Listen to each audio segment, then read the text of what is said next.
Harold Innis was born in Otterville, Canada on November 5th, 1894. Ennis's earlier writings in economics and economic history gave rise to a distinctively Canadian approach to these subjects, and his later attempts to analyze the crisis in Western civilization led the way to a new emphasis on the importance of different modes of communications for understanding the nature and development of a society. A veteran of the First World War, Innis studied at McMaster and the University of Chicago. His choice of a Canadian thesis topic, a history of the Canadian Pacific Railway, was his first step towards a reorientation of many fields of study relating to Canada, especially in the social sciences. In 1920, Innis joined the University of Toronto's Political Economy Department, where he remained until his death.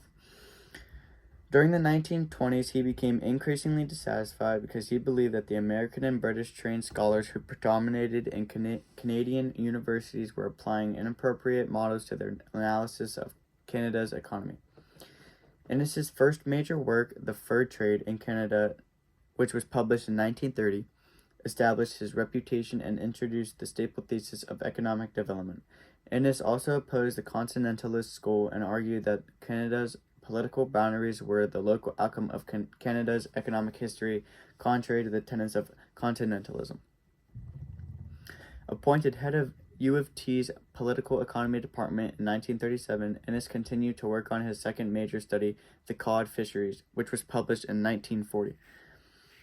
Although he had trouble finding a suitable publisher because of his cumbersome writing style, this work established him in the forefront of the world's economic historians, whereas the fur trade had set off Canada from the U.S., the cod fisheries underscored Canada's European roots.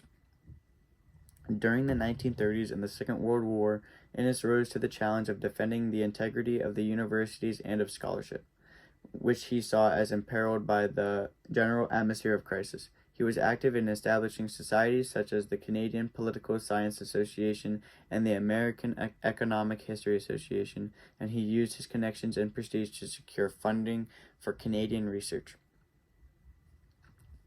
Innis's scholarly reputation led to an invitation to visit the Soviet Union in 1945. His posthumously published Russian Diary shows his deep concern with the problems of Western civilization.